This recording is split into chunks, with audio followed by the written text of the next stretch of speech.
ఇంకా మకర రాశి. మకర రాశి వారికి ఈ 2025 మే దాకా పంచమ గురుబలం ఉంది. మీ పిల్లల ద్వారా మంచి శుభవార్తలు వినింటారు.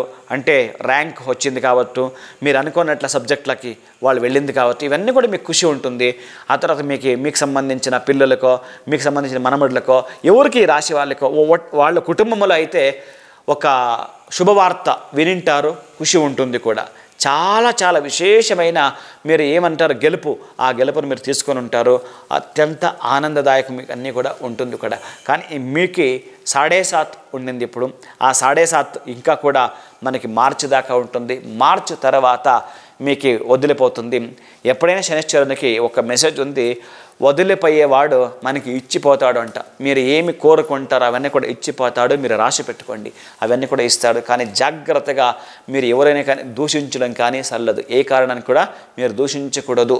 ఏ కారణానికి ఎవరైనా కూడా మనం నెగిటివ్గా మాట్లాడుకోకూడదు. మీరు డౌన్ టు హర్త్ ఉన్న పీపుల్, ఎంత డౌన్ టు హర్త్ ఉంటారో అంత అద్భుతాలు మీరు దేవుడు ఎంతో మీకు ఇచ్చింటాడు. కానీ మీకు ఏదో ఈగో కానీ మీరు రాకూడదు. ఏ కారణానికి కూడా మీకు రాకూడదు.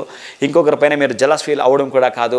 ఒక్కొక్క మాదిరి మీకు ఎక్కడో ఒక సభల్లో ఇక్కడంతా వెళితే ఒక విషయాన్ని మాట్లాడకిస్తే వన్ టైప్ మీరు ఎట్లా అంటే ప్యానిక్ అవుతారు, యాంగ్జైటీకి వెళ్తారు. ఇవేమీ కాకుండా ఉండాలంటే మీరు శనైశ్చర మంత్రాన్ని ఎక్కువగా చదువుతూ రావాలి.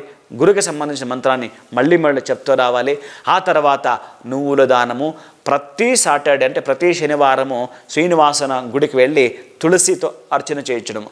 తర్వాత అదే రోజు ఈవినింగ్ శనైశ్వరం గుడికి వెళ్ళి అక్కడ శనైశ్వరానికి సేమ్ యాజ్ ఇట్ ఈజ్ తులసి ఇవ్వడము, తర్వాత నువ్వుల నూనె ఇవ్వడము రావడం. ఇంత చేసుకోండి.